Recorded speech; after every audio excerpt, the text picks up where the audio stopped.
জাতীয় সংসদের অধিবেশন নিয়ে আজকের শিরোনাম করেছে দৈনিক প্রথম আলো। মানবাধিকার কমিশন অধ্যাদেশ বাতিল, ফিরছে পুরনো আইন। এখানে বলা হচ্ছে 2009 সালের আইন আবারও চালু হচ্ছে।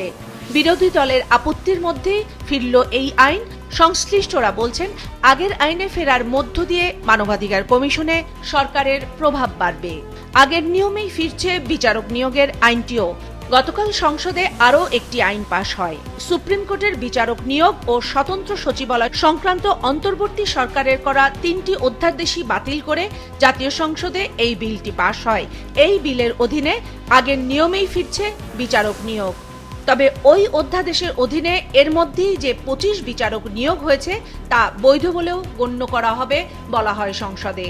জুলাই গণঅভ্যুত্থানে মানবতা বিরোধী অপরাধে আবু সাইদ হত্যার মামলার রায় নিয়ে পত্রিকাটি প্রতিবেদন করেছে প্রথম পাতার দ্বিতীয় ভাজে। শিরোনাম, পুলিশের সাবেক 2 সদস্যের মৃত্যুদণ্ড, 28 জনের কারাদণ্ড। রায় ঘোষণার সময় ট্রাইব্যুনাল বলেছেন, আবু সাইদ আশা করেছিলেন তার সামনে মানুষ, কিন্তু তার সামনে মানুষ ছিল না, মানুষগুলো অমানুষ হয়ে গুলি করেছিল। রায়ে সন্তুষ্ট হতে পারেননি শহীদ আবু সাইদের বাবা ও মা, বলেছেন আত্মা ঠান্ডা হয় নাই। মধ্যপ্রাচ্যের যুদ্ধ পরিস্থিতিতে দেশের চলমান জ্বালানি সংকট নিয়ে প্রতিবেদন করা হয়েছে পত্রিকাটির প্রথম পাতার শেষ অংশে। যুদ্ধবিরতির সুফল পেতে সময় লাগবে শিরোনামে এই প্রতিবেদনটিতে বলা হয়েছে, বিশ্ববাজারে জ্বালানির দাম কিছুটা কমে আবারও বাড়ছে। যুদ্ধের আগের দামে যেতে লাগবে লম্বা সময়। শুটার 2 পুলিশের মৃত্যুদণ্ড। এই শিরোনামে জুলাই আন্দোলনে প্রথম শহীদ আবু সাইদ হত্যার রায় দিয়ে শিরোনাম করেছে দৈনিক যুগান্তর। বগুড়া 6 এবং শেরপুর 3 আসনের ভোট গ্রহণ নিয়ে প্রতিবেদন করা হয়েছে পত্রিকাটির প্রথম পাতার দ্বিতীয় ভাজে। অনেক কেন্দ্রে জাল ভোট, জামাতের ভোট বর্জন। এই শিরোনামে করা প্রতিবেদনটিতে বলা হয়েছে, জাল ভোট দেওয়ার অভিযোগে অন্তত 16 জন আটক হয়েছে। ভোট কেন্দ্রের ভেতর ও বাইরে বিএনপি কর্মী ও সমর্থকদের প্রভাব বিস্তারের নমুনা পাওয়া যায়। এই 2 নির্বাচনে বগুড়ায় বিএনপি প্রার্থী বাদশাহ ও শেরপুরে রুবেল জয়ী হন। মধ্যপ্রাচ্য যুদ্ধ পরিস্থিতি প্রসঙ্গে বাংলাদেশি জাহাজের খবর দিয়ে প্রতিবেদন করেছে পত্রিকাটি। হরমুজ পান নিয়ে আশঙ্কা, এখনো অনুমতি পায়নি বাংলাদেশি জাহাজ। এখানে বলা হচ্ছে, 1 লাখ টন অপরিশোধিত তেল বোঝাই করে গত 2 মার্চ থেকে হরমুজ প্রণালীতে আটকে আছে এমভি নর্ডিক কুলেক্স নামের একটি জাহাজ। যুদ্ধবিরতির খবরের পর সেটি রওনা দেওয়ার প্রস্তুতি নিচ্ছিল। এ সময় আবারও হরমুজ বন্ধ করার নিষেধাজ্ঞায় ঝুলে গেছে সেই সিদ্ধান্ত। দৈনিক যুগান্তরের শেষের পাতায় সবচেয়ে গুরুত্ব দিয়ে যে প্রতিবেদনটি করা হয়েছে তার বিষয়বস্তু ভোজ্য তেলের অস্থির বাজার নিয়ে চলমান পরিস্থিতি।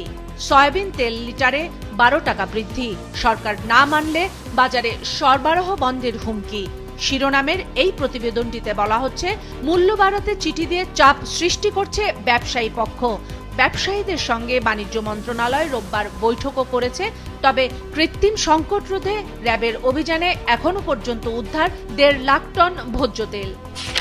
দৈনিক কালবেলা শিরোনাম করেছে, মালয়েশিয়ার শ্রমবাজার প্রসঙ্গে মানব ও অর্থ পাচার দিয়ে দুদকের ত্রুটিপূর্ণ মামলা মালয়েশিয়ার পথে কাটা।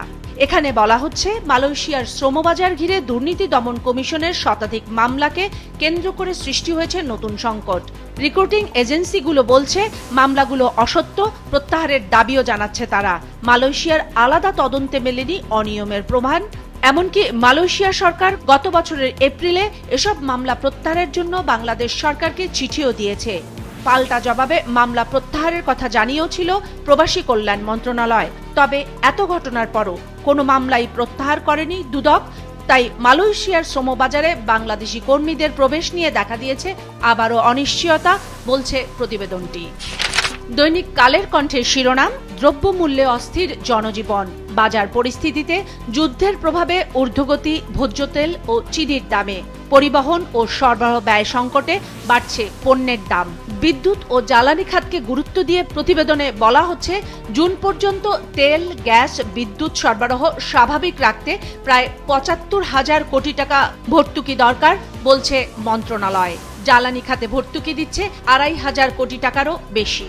হামের প্রাদুর্ভাব নিয়ে করা পত্রিকার প্রতিবেদনের শিরোনাম, হাম পরীক্ষার সীমাবদ্ধতায় বাড়ছে সন্দেহভাজন রোগী ও মৃত্যু।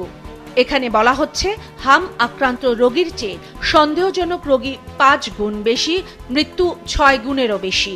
26 দিনে 14,000-এর বেশি আক্রান্ত, মৃত্যু 166 জন, যার সবই শিশু। দৈনিক দেশ রূপান্তরের শিরোনাম, বাড়তি দামেই বিক্রি হচ্ছে এলপিজি, বিক্রেতাদের কাছে জিম্মি ভোক্তারা, মাসে মাসে নিয়ম রক্ষার মূল্য নির্ধারণ করছে বিআইআরসি, মাঠ পর্যায়ে নেই কার্যকর অভিযান। চলমান গ্যাস সংকট পরিস্থিতি নিয়ে আরও একটি প্রতিবেদন হয়েছে পত্রিকাটিতে। গ্যাস সংকটে পোশাক খাতের উৎপাদন 50% কমেছে। পোশাক খাতের কর্তা ব্যক্তিদের দাবি, দীর্ঘদিন ধরে গ্যাস সংকটের কারণে কলকারখানাগুলো প্রায় বন্ধের জোগাড়। এর সাথে যুক্ত হয়েছে ইরান, যুক্তরাষ্ট্র, ইসরায়েল যুদ্ধ পরিস্থিতি। ফলে 50% পর্যন্ত উৎপাদন কমেছে দেশের গার্মেন্টস শিল্পে।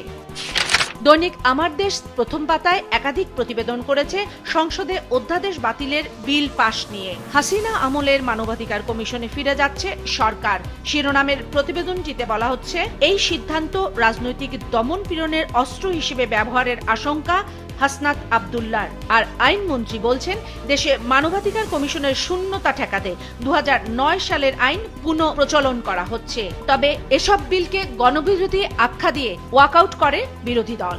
আমার দেশের শেষের পাতার শিরোনাম করা হয়েছে সাবেক প্রধানমন্ত্রী শেখ হাসিনার দিল্লিতে অবস্থান প্রসঙ্গ নিয়ে।